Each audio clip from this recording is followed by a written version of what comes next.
Hello and welcome to our second and final film about San Francisco. This is our last hurrah in America before we head off to Canada. Yeah, it's a bit warm here actually in the UK, I have to say. Yeah, hence why we're outside. A lot warmer than it was in America or Canada. No, it's 34. Yeah, that's crazy. Yeah, I know. But anyway, in Canada you are going to see us go from Vancouver, go on the Rocky Mountaineer train and begin another long journey, this time mostly by train and coach, all the way to Toronto. Don't worry, we're not going to bore you to tears with all that, just give you an overview. Yeah, and then we are going to provide some films for you about sites we visited, because we came back in June. Oh yeah, absolutely. And we have been away since then. So the sites we are going to be looking at are in... I didn't write them down. Okay, Wells, as in Welsh Wells, near There Tenby. was one. Tenby. Freshwater East. Yes. And then St Neots. St Neots, yes. Then there's one right on the top. Cromer area. Cromer area. I've forgotten the name of it. Seaview something? Yeah, Seaview, that's right. Seaview something. Seaview yeah, or Seacroft something. Yeah. And then Going to finish up in Nottingham. Yeah, we're finishing our caravanning year in Nottingham. Unless Steve, of course, decides to head off somewhere else and do something else. So there's a lot more to come from us this year. However, without further ado, let's get back to San Francisco.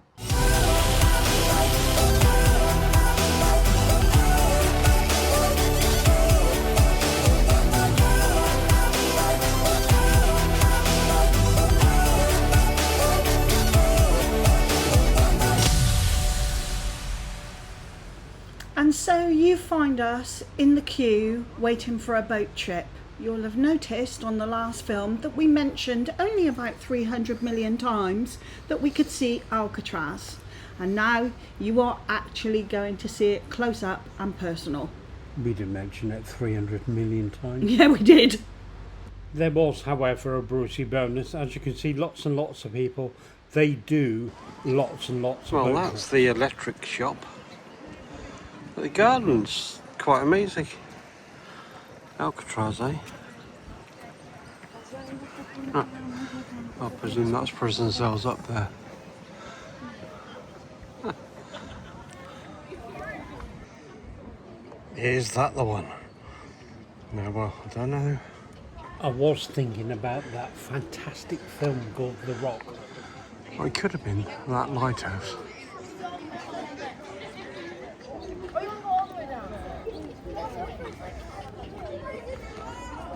We were right, the cells were up the hill and it's not 5-star accommodation. Well, what do you expect for a prison?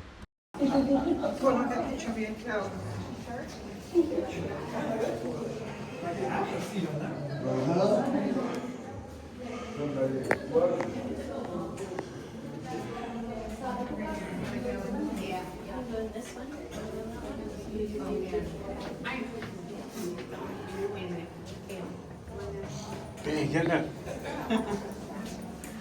Some people did attempt to escape and some people were killed in the prison. It's believed only 2 people might have escaped, and it's only a might. And we also discovered something else. One of our favourite films, The Rock, which you think is really, really true and accurate, actually isn't. Well, only because the doors, well, you see in, while you're round and round trying to catch them lock things, but there's only one. Look.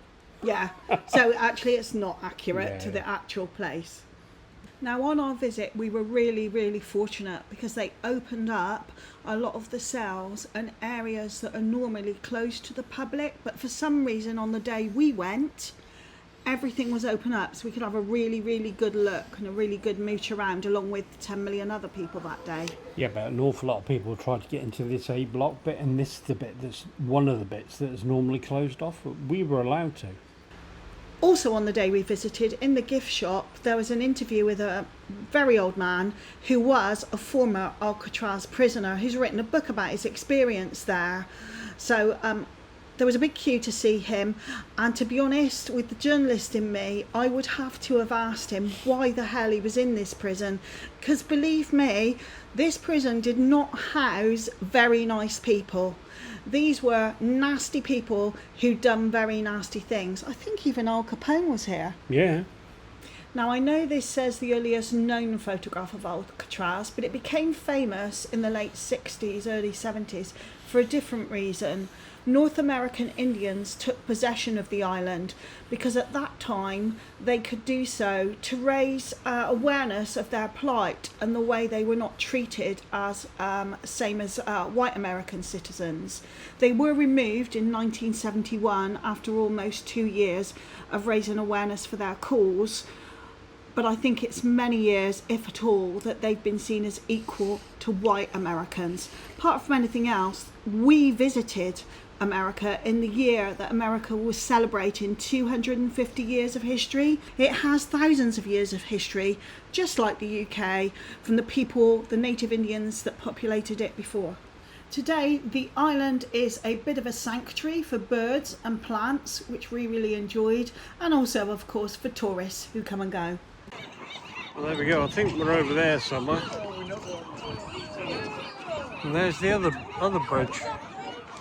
Not the Golden Gate one, that's behind me. And this one's got an island in the middle, and I'll just zoom in a bit. See a little bit of road to the left of the island, then island, and then a big bit.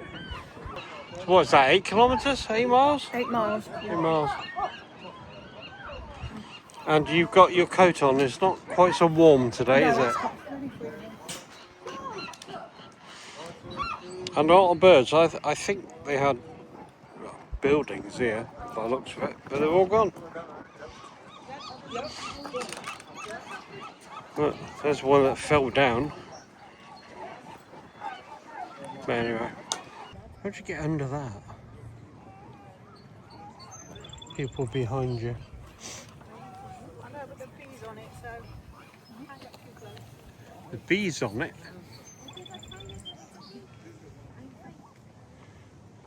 Oh yeah. Ready? Yeah, there's one.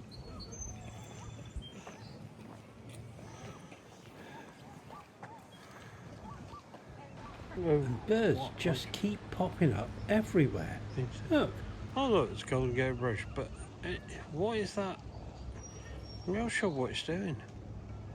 I wondered how these worked. So if you have a look at, actually, I think this one here. Zoom in. If you watch that middle bit, up and down.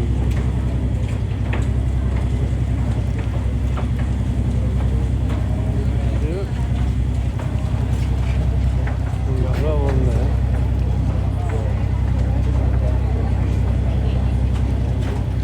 This is a big jetty that connects to the boat. And now from a boat to a bus. On the bus. On the There bus. she is, Yeah. all dressed up. Yeah, it's windy. It's windy. Bus, but it's good when you hear at the moment. Yes, I know. It's completely empty, isn't it? Park, a significant landmark in San Francisco's history. What we were not expecting when we went on the open top bus was how cold and very, very windy it would be, especially as we headed towards the Golden Gate Bridge, which we should have realised was very high up. And then even if it's 30 degrees or more in San Francisco itself, it's not going to be that kind of temperature when you're on the bus. And it's incredibly windy to the point where there was a lady in front of me whose earrings blew out. Can you hear anything? I can't hear anything. On the bus. There we go. We're going round. You can see it there. There it is. 1837. 50 years later, on May 24th, It's really quite hard to hold this phone. It's quite loud. Quite windy. Pronouncers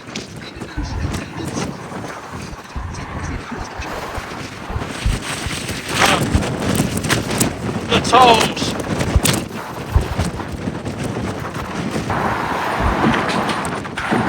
There we go. Get ready.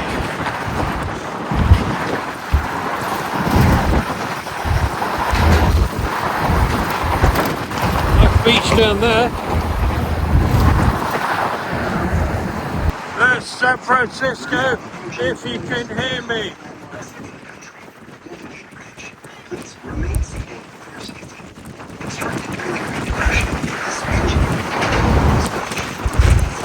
You might have said winds up to 90 miles an hour. I think you might be that up here. It's not summer.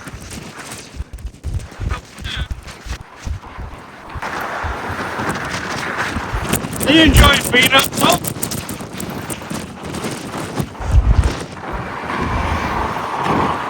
And after a brief respite, we were back on the windy bus once again. But at least there was a hotel named after me, and there was a pair of legs sticking out of a window, and there was Steve on the windy bus. Oh yes, now this bit what I was looking forward to. It was the idea of leaping on the tram and going to town. In actual fact, this worked out in our favour because the tram stop was one street away from our hotel and went straight into the middle of the city. Now, there are several routes, but this is just one of them, and it was fantastic. Now, what you're seeing is we're actually in a cabin, but the guys that are on the other side there, and they're in individual seats pointing outwards, so no doubt we'll try and grab one of those on the way back. You cannot buy tickets for the tram on the actual tram. Bear that in mind. You do have to go to a nearby ticket booth.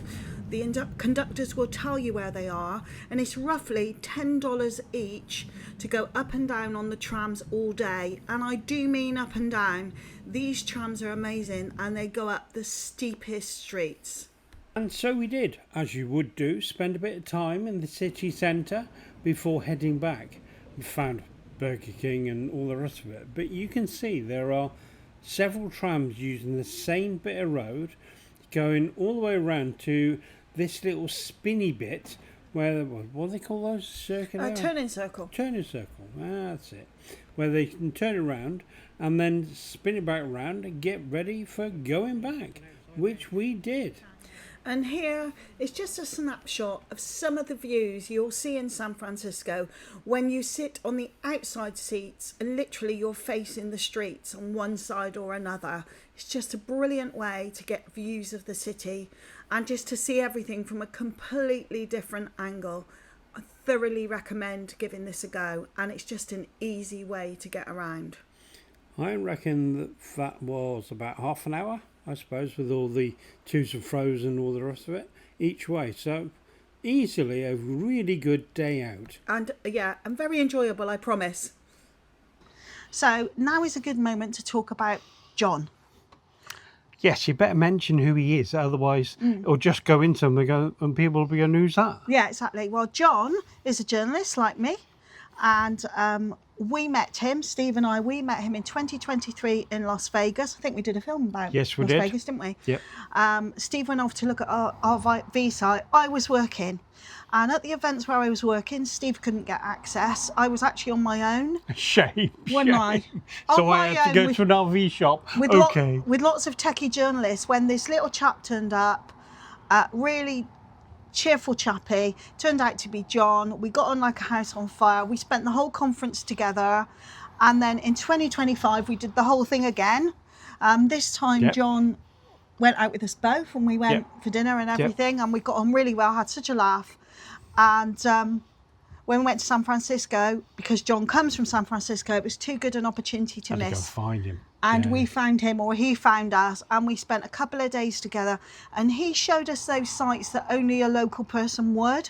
Oh, it's absolutely great. Absolutely, because it made the, you know, when it is when you go to somewhere, you get the social bit that they think you would want to see. He showed us something different. Yeah, you get all the regular tourist spots, but a local person knows the other yeah. things, and they know the other places, including things like seeing where he grew up, what his house was like, and finding out about his life, and it's just absolutely lovely. Yeah.